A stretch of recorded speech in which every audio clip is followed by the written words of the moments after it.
Koe, Mr Chair.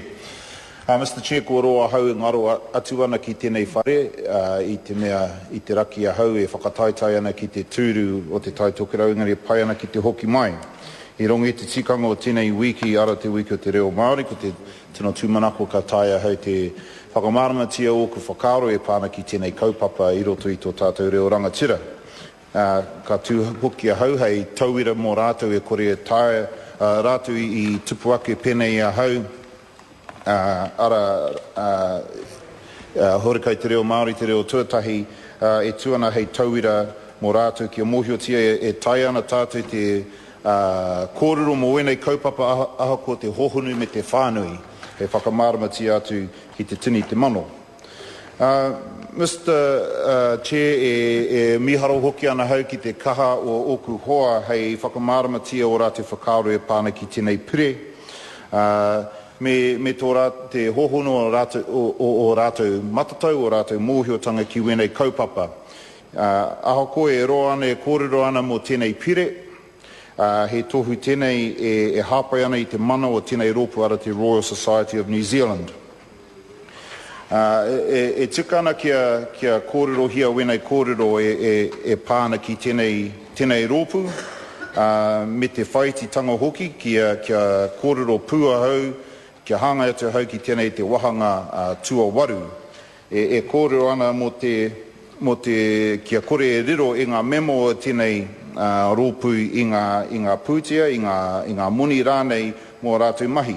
Nā reira mihi kauna ki a rātou e whakapau ana o rātou kaha i roto i te ao tōranga te ao pūtai ao, te ao hangarau, te ao e pāna ki ngā tikanga tangata, rātou e mahi ana o rātou mahi hohonu, mō te kore utu, kore rātou e whiwhi he paku aha mō rātou mahi mihi kauna ki a rātou. Engari tuati a rātou ko te wahanga rua me te part 2A, he ka hoatu he pūtia ki a rātou ngā kaimahi o te rōpu o te Royal Society of New Zealand. E tikana kia utu a rātou mō rātou mahi, a rātou mahi ana hei whakatūtuki ai ngā wāwata o te Royal Society of New Zealand. Nā reira, e tika ana tēnei i te mea mōhio ana Aotearoa, ko mātou te rōpu reipa, te rōpu e ngākau nui ana ki ngā hiehia o ngā kaimahi. Nā reira, e tika ana mō rātou kia riro ai he utu, he pūtea mō rātou mahi, mō rātou mahi mo te Royal Society of New Zealand. E tika ana hoki kia whakahokia ngā pūtea kua whakapaungia i ngā kaimahi i rātou e mahi ana, ara i te wahanga 2C, te utu o the payment of expenses incurred in the performance of office, e tika ana kia whakahokia ngā pūtea ngā rātou i whakapaungia. E āhuatanga pai hoki, mō rātou kua whiwhi i ngā taonga, i roto i te wahanga 2D, rātou i whiwhi i ngā taonga, mō rātou mahi, nā rātou i tai ai, haka tūtuki ai i ngā āhuatanga e pāna ki te rangahau o te pūtai ao me te hangarau, e pai ana mō rātou kia riro ai a rātou ngā he pūtea hoki. Nā reira, e pāna ki tēnei wahanga tua waru o tēnei pire e tino he wahanga paipera i tōku hoa mahi a Grant Robertson i haka māramatia ai. Nā reira mihi kauana ki aia mō tōna kaha ki a hāpai i tēnei pire. Mr Chair,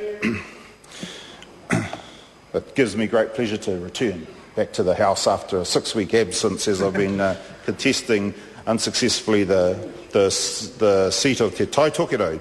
And unlike my colleague William Suasio, which this is his first opportunity to speak on it, I have to say that 6 weeks ago I was also speaking on this, and it's great to come back to the comfort of a bill that we have come to know and love so fondly as the Royal Society of New Zealand bill. It's great to see that my colleagues are upholding democracy in this way.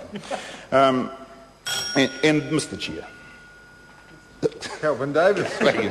Just a brief, short continuation. Just for the benefit of those who didn't understand what I was saying earlier, that just in terms of, briefly, in terms of the honouring the week of Te Reo Māori, I said that for people who are struggling or trying to learn to speak Te Reo, this is a good example of how people like myself who are second language learners are able to use, stand as an example and able to use Te Reo Māori to cover the breadth and depth of subjects, and we should be able to speak Te Reo Māori regardless of whatever the topic is. And I just also agree that and acknowledge those people who have expended a lot of energy for the Royal Society of New Zealand, who have achieved great things and haven't asked for a cent in repayment, and I'd just like to acknowledge them. It's wonderful that we have people working there in the sciences and the technologies and the humanities who are able to expend all the energy in areas and fields that they love for the benefit of New Zealanders and not expect a cent in return. Although, of course, we of the Labour Party, the Party of the Workers, do agree with Section 2B there, 2A, the remuneration to employees of the society in return for services rendered. We believe that workers need to be paid justly, and the congratulations, of course, to the Royal Society of New Zealand for that, and also the repayment of money, the payment of expenses, this is 2C, incurred in the performance of office. The grants of awards or prizes, of course, people do need to be acknowledged when they do achieve great things in the sciences or the humanities or the technologies, and they receive these prizes, and good on them for that. So with that, Mr. Speaker, as I said earlier, it is great to return back to the House despite an unsuccessful campaign, but of course there's always November the 26th. Kia ora. Mr. Speaker. Ian Lees Galloway. Tēnā koe, Mr.